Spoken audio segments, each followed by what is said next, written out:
Hello everyone, I am Elvis and I want to welcome you all to the World Challenge Club educational show. The club is the place to be if you like to do really fun and exciting activities that will develop your skills and knowledge in science, technology, engineering, and mathematics. There is even a worldwide competition that you and your team of friends can take part in to earn certificates and prizes. To do the daily challenges, you'd only need to use things that you can find in your home. For example, cardboard, kitchen foil, paper, sticks, and string. By the end of the show, you will know everything that you need to know to have a go at today's challenge. And if you have a World Challenge Club notebook, you can use that to jot down ideas and tips. The theme of our activity this week at the World Challenge Club is the future of energy. We use energy to power things like TVs, phones, cookers, and to provide lighting. Every day, the sun pours energy down onto the surface of the earth, and many people think solar power, the energy that we can collect from the sun, could be very important and free source of energy in the future. The challenge for you today is to collect and concentrate the power of the sun to make a solar oven and test it by warming up some food or by using a thermometer if you've made one before. If you have a phone, you could also keep pictures and videos of your work and ideas, and you can share them with us at the World Challenge Club by WhatsApp or email. We would love to see them. Let's take a moment to see what you have been sharing with us in the gallery.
Very impressive.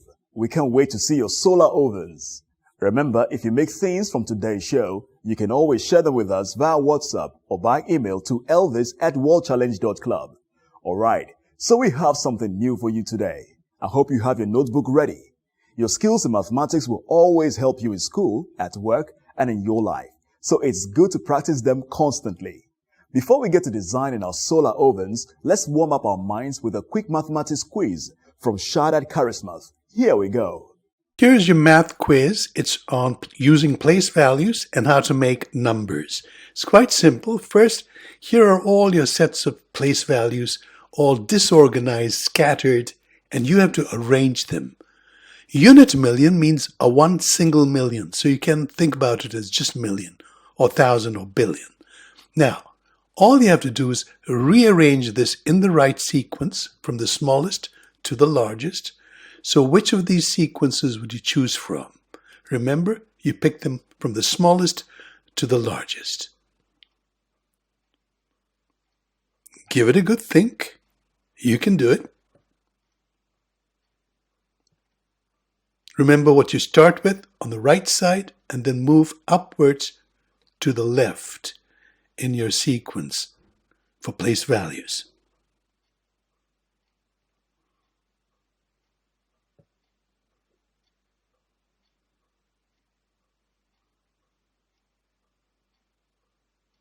Yes, try to not get distracted by any sounds or voices.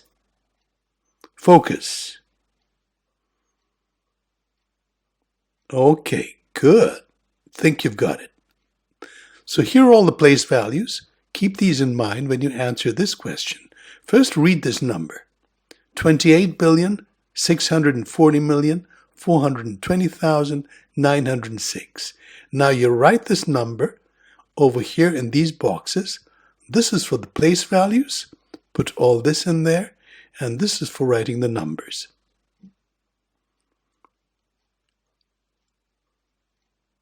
So fill it in, start from here, and go backwards all the way back until you've got them all right up to the end.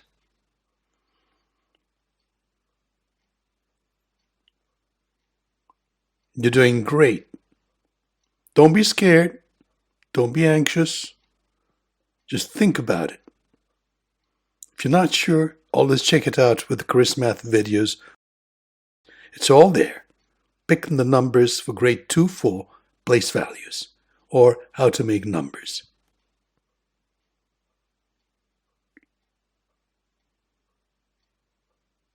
Math can be fun. If you start to understand how it's arranged, it just unlocks a great way of understanding and organizing information about how to construct place values. There, coming to the end of the time, you can put your pencil down and your paper. Done.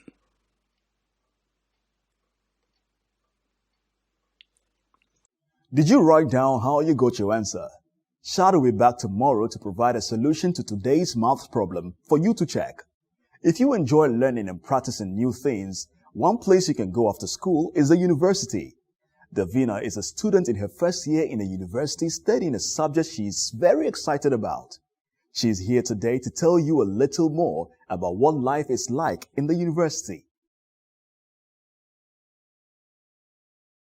So my name's Davina, I'm 19 years old and I'm a first year aerospace engineering student at the University of Bristol in England.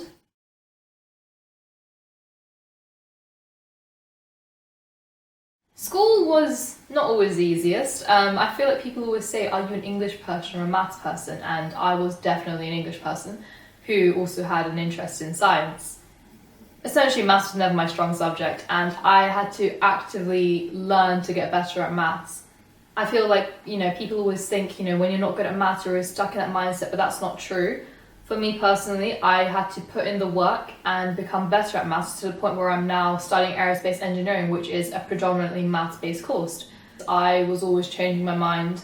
I was never set as an engineer. I started off as wanting to be a vet, and then I wanted to be a physicist, and then I didn't know what kind of engineering I wanted to do, so I felt like school was a very big learning curve for me, particularly with where I wanted to go after school and my career in the future. I was never set. I wanted to be everything, and it was hard. So it's okay to not be sure what you want to do right now, because guarantee what you think right now, you might not think maybe 2 years' time. You might think, I want to be something else now.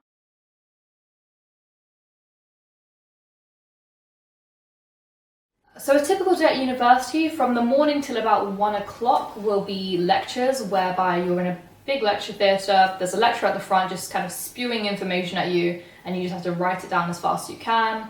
And normally, not a lot of the content will go in at that point, and it's okay to be confused. Most time we'll be confused. Then in the afternoons, we'll normally have labs, whether that be a materials lab or a coding lab, because coding, you'll find out, is a very, very important part, because when you start processing very big equations and big numbers, when you get data regarding like wind flows and flows over wings, it's a lot of numbers, and you need to process those, and it's hard to do as a person. So this is where we start to learn coding, so we can get the computers to do the work that we can't.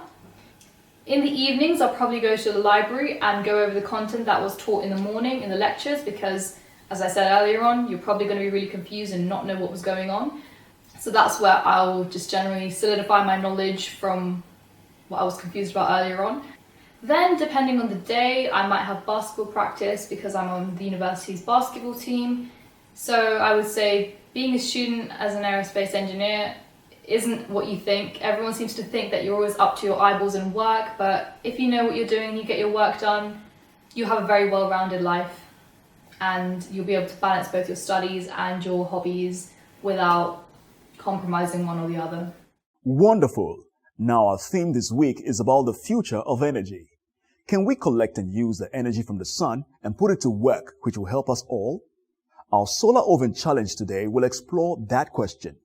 Meanwhile, if you're not yet a member of the World Challenge Club and you have a smartphone, you could sign up and be ready to start earning points to go towards prizes and certificates. I will see you soon.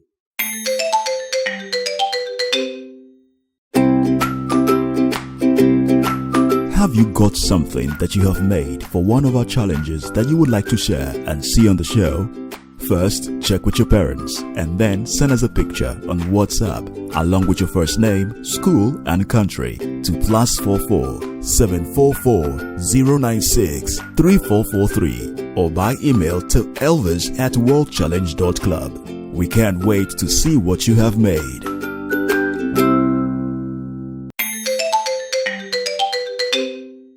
Welcome back. Today's challenge will let you explore solar power by making and testing a solar oven. To think about this challenge, we need to go back about 2,000 years to hear a story about an ancient scientist and engineer who found a surprising way to use mirrors. There is a story that over 2,200 years ago, the inventor and scientist Archimedes used mirrors to defend his home city. The story says that he used the mirrors to reflect the energy of the sun to set fire to attacking Roman ships. While this ancient story may not be entirely true, the idea of capturing and reflecting the power of the sun to heat things up is used today in some modern power stations. Remember, the sun can hurt your eyes even when it's reflected, so do take care. A solar thermal power station uses hundreds of moving mirrors to concentrate the power of the sun onto one very small area. This creates incredible heat, and we can turn that heat into electricity. A solar thermal power station does not need to burn a fuel like oil or coal, it just needs the sun. Why do you think that might be useful? Perhaps keep a note of your answer in your World Challenge Club notebook. A much smaller and simpler solar capture system can be fitted to the roof of a house or building to warm up water. Water trickles down inside tubes that are heated up by the sun.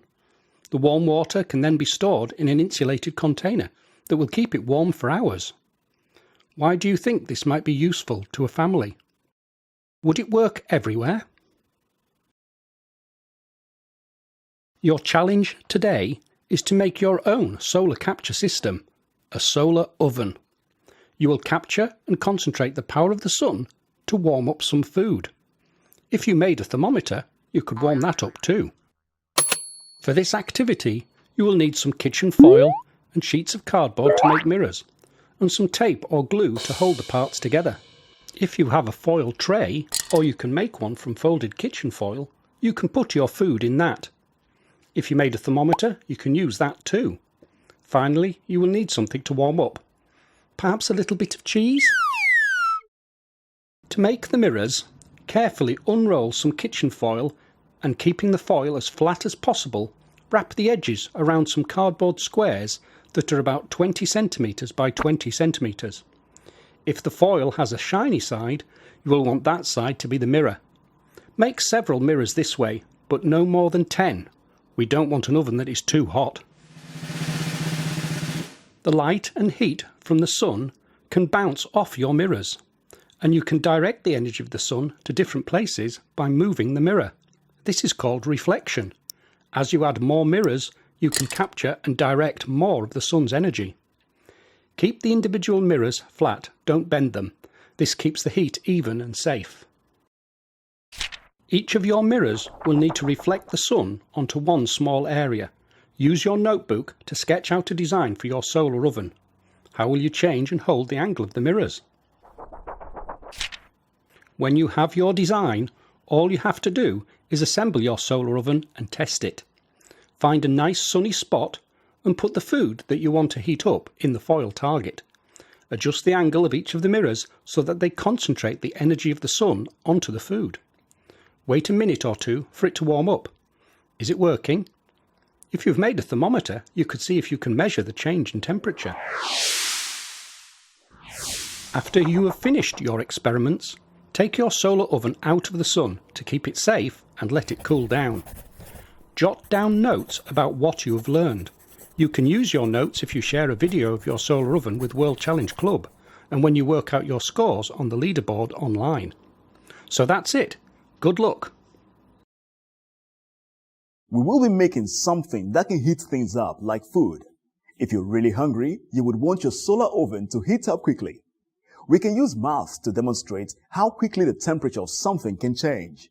Here is Shad from Charismath to tell us more about changing temperatures and graphs.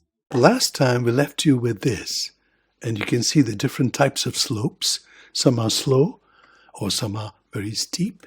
And the slopes actually come from the word mountain, M for slope. So each mountain has a slope to climb up from. This is a slope going up. This is another slope going up. That's another slope going up. And you can see they all have different steepness. Some are low steep, some have medium steep, some are very steep.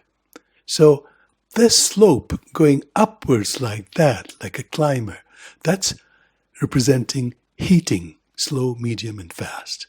And the other slope is the one when the mountain climber goes down. And that slope going down also can be low or steep or very steep.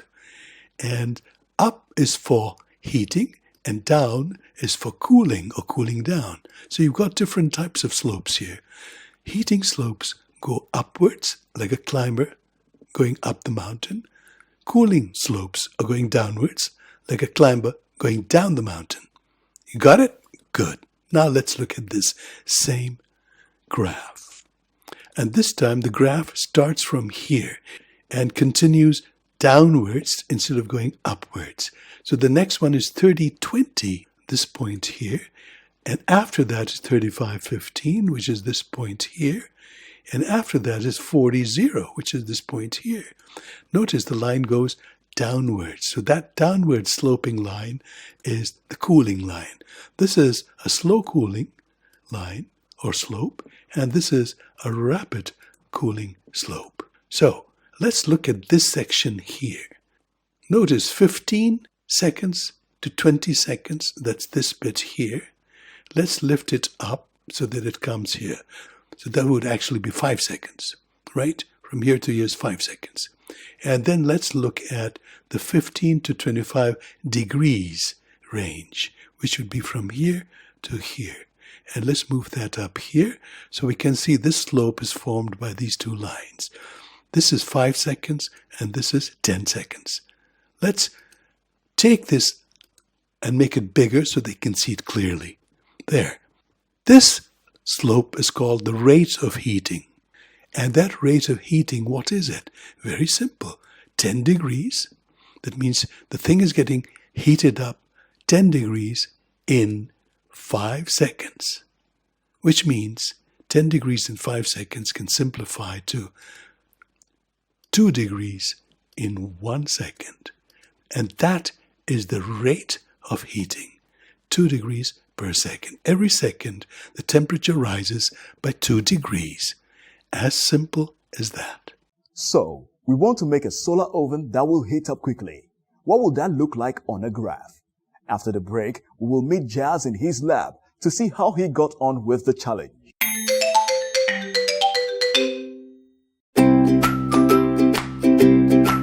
Have you got something that you have made for one of our challenges that you would like to share and see on the show?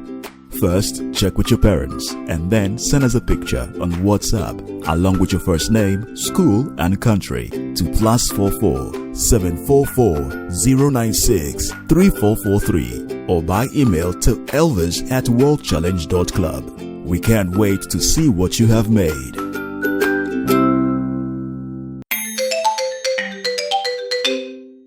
Welcome back to the third segment of the World Challenge Club. Here is Jazz in his lab to show us how he tackled today's challenge in making a solar oven.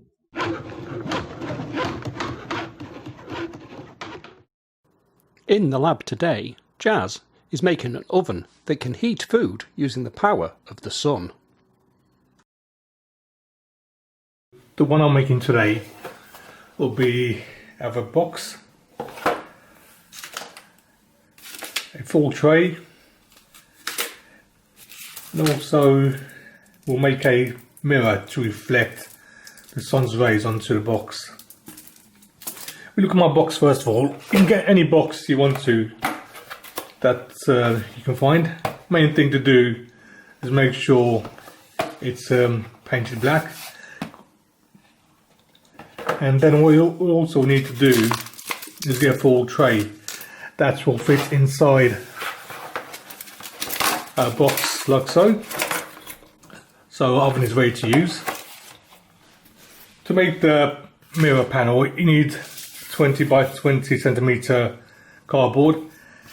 First thing I'm going to do is put my cardboard there, fold over one side like so, smooth it out,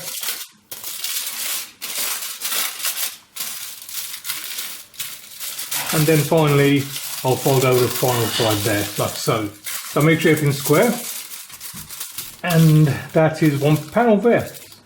So I've made my 3 panels now. Each one is 20 centimeters by 20, and the maximum you are allowed for this challenge is 10 of them. We've glued our straws onto there, and then when we go outside we can use some cocktail sticks or some straws to hold the panels up. What's really good about this kit I made is that everything fits into one box. And next stage is, once the sun is out, we'll do some cooking outside. I've lined the panels around it to capture as much of the sun possible, and we'll see how we go. The plan will be to put some cheese into a container, and then we'll come back in about 10 minutes, see what's happened, and also we can measure the temperature. You can see already it's all risen quite a bit there. It's been about 10 minutes now, and let's see what's happened to the cheese. And then try out. Okay, you can see already it's melted, and that's only been 10 minutes. You can see there it's all gooey there.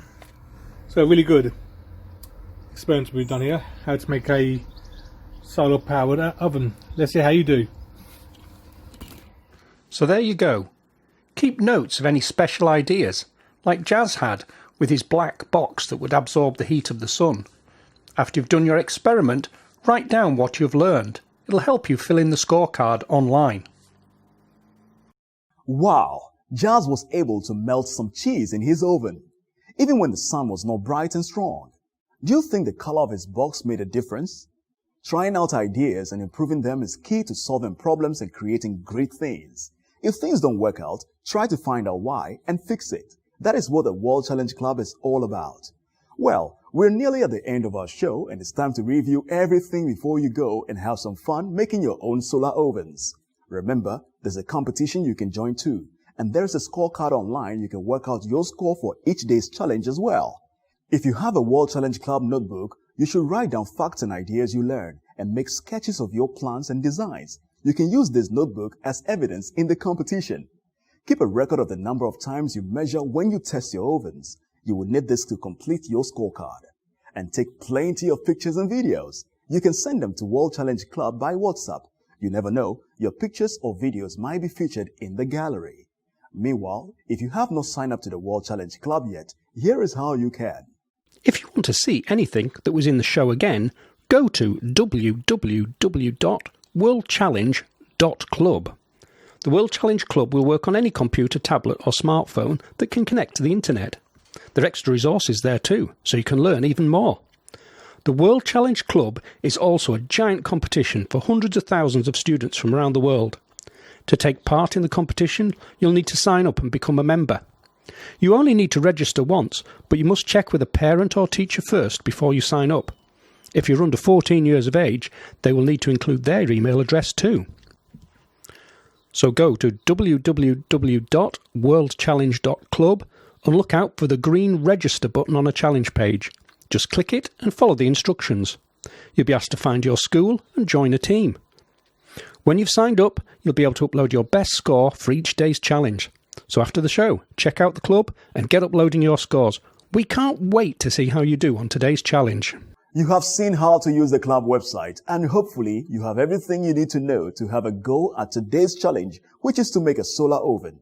Before we go, we need to say thank you to Rolls-Royce and the Ove Arab Foundation and Amazon Web Services. These organizations have all helped to bring the World Challenge Club to you today. We also have to thank Shad at Charismath, who made a special lesson just for you to help you think about today's challenge. So that's it. We look forward to seeing the results of your tests and experiments online at worldchallenge.club. Have fun, and I'll see you soon for another challenge.